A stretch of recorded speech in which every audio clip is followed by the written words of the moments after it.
did you want to become when you were younger? And are you that person now?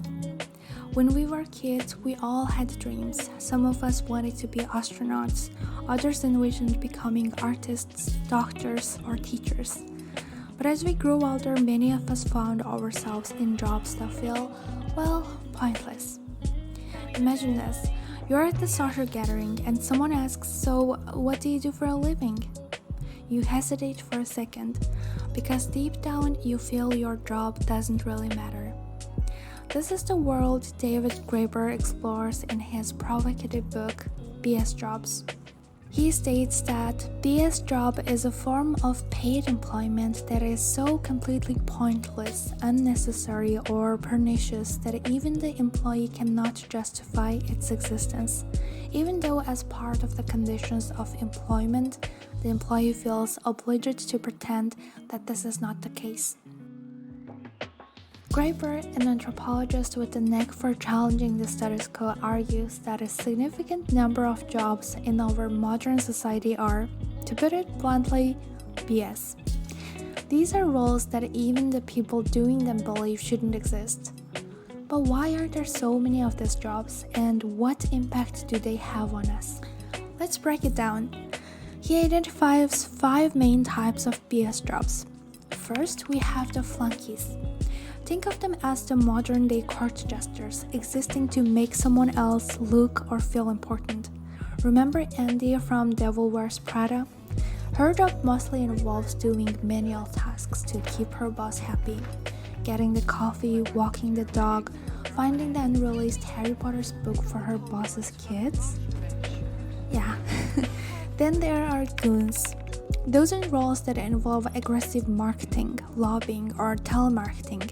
A perfect example is Jordan Belfort from The Wolf of Wall Street, who thrives in an environment of aggressive, often unethical sales tactics.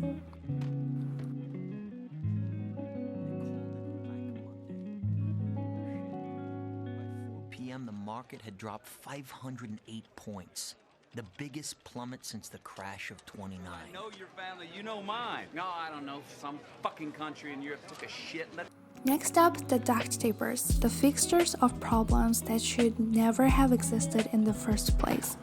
Think of Winston Wolfe from Pulp Fiction, the cleaner who solves problems resulting from bad decisions.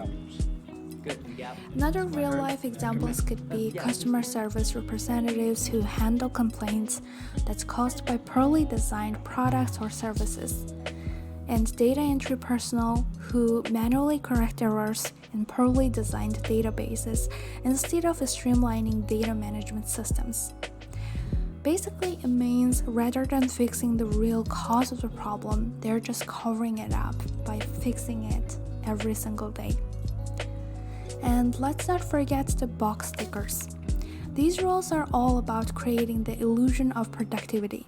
Consider the characters in Office Space, who spend their days filling out pointless reports just to satisfy the bureaucracy.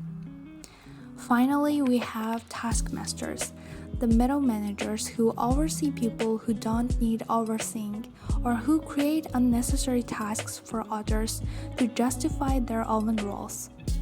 Think of Bill Lundberg from Office Space, the epitome of a middle manager, creating more work just to seem important.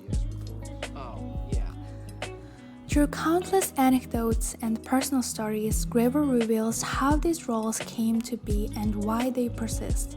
He argues that modern capitalism and bureaucratic systems have an inherent need to keep people employed, even if the work they are doing adds no real value.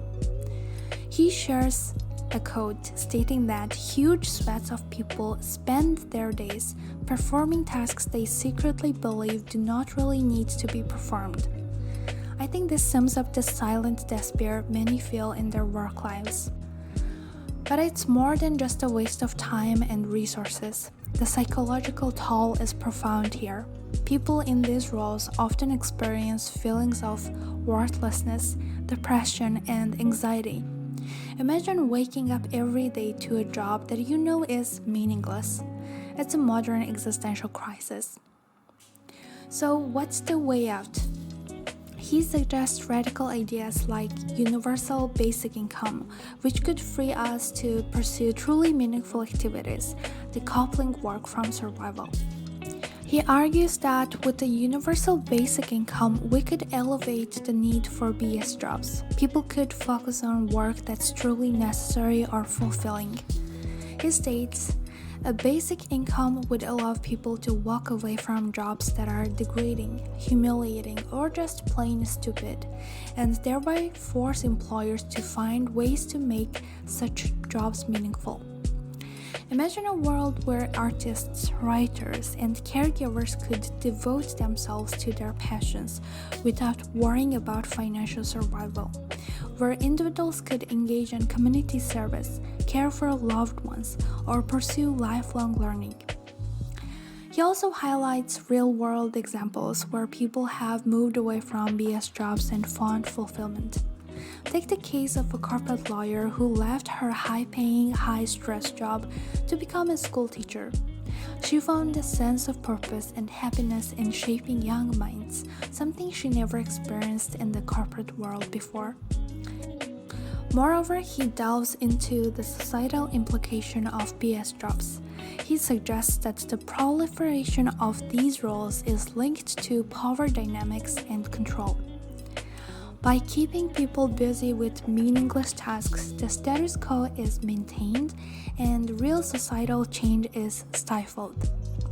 He states, the ruling class has figured out that a happy and productive population with free time on their hands is a mortal danger. So, what can we do as individuals? He encourages us to reflect on our work and its impact. Are we contributing to a better world, or are we stuck in a cycle of meaningless tasks? He challenges us to seek out and support policies that promote meaningful work and reduce economic inequalities. David Graeber's BS Jobs challenges us to rethink what we value in work and life. I think it's a call to reimagine a world where our jobs contribute to our sense of purpose and fulfillment. This isn't just a personal issue. I think it's a societal one. The more we can push for a world where everyone has the opportunity to do meaningful work, the closer we get to a society that values well-being over mere productivity. Imagine if all the energy spent on pointless tasks could be redirected towards innovation, creativity, and community building. Think about the potential for solving global issues like climate change, poverty, and inequality if we weren't bogged down by meaningless jobs. As I reflect on David Graeber's insights and the concept of BS jobs, I cannot help but feel deep resonance with my own journey as well. There have been times when I've sat at my desk, staring at the screen and wondering, is this it? Is this what I'm meant to be doing for the rest of my life? And I realized that the answer wasn't a resounding yes. I wasn't happy. And I definitely had my share of BS jobs, roles that left me feeling drained, uninspired, and questioning the very purpose of it all. But of course, those jobs pays the bill, makes me happy. I can, purchase whatever I want. So that's the right thing, I guess. But it wasn't fulfilling for me as well. And by having those struggles and thoughts and feelings, I think I've come to understand the importance of seeking meaning in what I do. I cannot stress this enough. I just want to say that your work is just work. It's not your life or it's not you. Do not allow it to consume you or overshadow the importance of your own well-being and your life. Because at the end of the day, your feelings, your life, and your self-worth matters above all else. Somewhere in the book, David wrote something like, we're living in a society that for someone to declare that they are unemployed is considered a source of shame, a sign of personal failing. And it's definitely true because that's what our society is doing to us, but that's just sad. But let me tell you this, your value extends far beyond your employment status. You're not defined by your job title or paycheck. Take the time to prioritize yourself, your passions, and your happiness. Because it's not just about earning a paycheck or climbing the corporate ladder. It's about finding work that truly aligns with your values, that fuels your passion, and that ultimately contributes to greater good. And I believe that's the journey we're all on, the quest for work that speaks to our souls and makes us feel truly alive.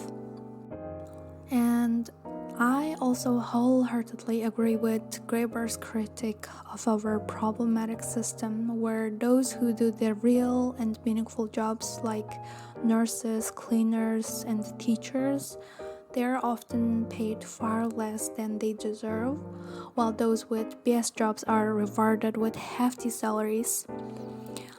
It's a system that's so wrong that forces people to prioritize financial stability over pursuing their true passions. For instance, if you live in a city like New York, it's nearly impossible to make ends meet on the salary of a musician or artist, pushing many towards high-paying but unfulfilling corporate roles. But over the years, I think I've noticed a shift. People are beginning to break free from the confines of traditional career paths, daring to pursue their passions despite the challenges. We can see a lot of influencers on platforms, on TikTok or YouTube, sharing their stories of leaving behind corporate jobs to follow their dreams and passions. It's a difficult road, definitely riddled with obstacles. Not all of us can do it. We don't have those financial stability. But there's a hope, I think, and it gives me hope to see that change is possible, even if it's happening piece by piece and slowly. So yeah, with that thought, I want to end this video. So until next time, take care and keep dreaming.